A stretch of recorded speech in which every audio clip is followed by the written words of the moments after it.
E aí pessoal, tudo bem? Professor Henrique, professor de Física. Vamos hoje com a nossa mini aula sobre primeira lei da termodinâmica, tá legal? Bom, lembrando que a primeira lei da termodinâmica é um assunto muito importante, muito amplo. Essas mini aulas têm um formato mais pragmático, eu quero desvendar o assunto, eu quero desbravar com você num primeiro momento, tá? A própria primeira lei da termodinâmica ainda vai se expandir em outras mini aulas. Tá? Essa aula não esgota o assunto de forma nenhuma. Tudo bem? Bom, então vamos lá.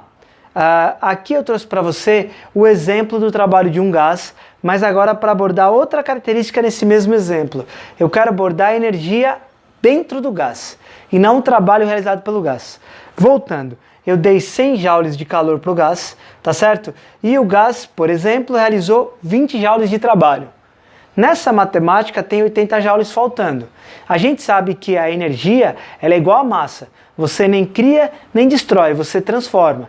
Então se eu dei 100 joules, os 80 joules não foram destruídos. Na verdade, esses 80 joules, a energia que não foi usada para realizar trabalho foi absorvida pelo gás. Tudo bem? Quando essa energia é absorvida pelo gás, ela fica lá dentro. Como é que eu sei disso?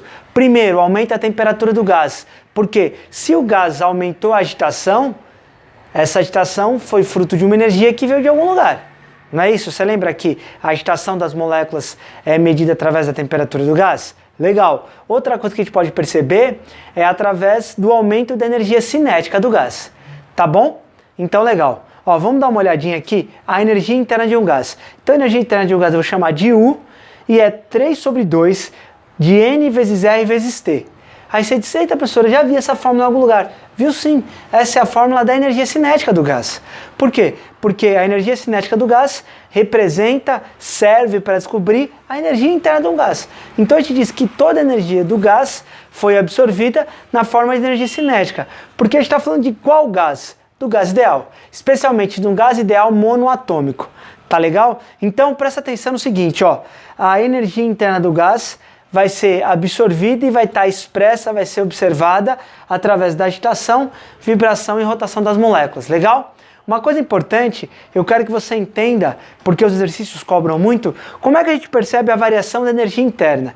Se você pensar em variação, a gente coloca um delta. Então a variação da energia interna vai ser percebida através da variação da temperatura. Por quê? Porque na maior parte das vezes, o número de mols e a constante universal do gás ela não muda. E o número de mols, como a gente já vem falando, ele não muda. Então, dessas três variáveis, qual que usualmente muda e com isso provoca a mudança da energia interna do gás? A temperatura. Então, fiz mais um mapinha para a gente pensar, entender como é que a variação da temperatura reflete na variação da energia interna. Tá legal? Então, dá uma olhada. Ó. Se aumenta a temperatura, aumenta a energia interna. Se diminui a temperatura, diminui a energia interna. E se a temperatura for constante, então não há variação na energia interna de um gás.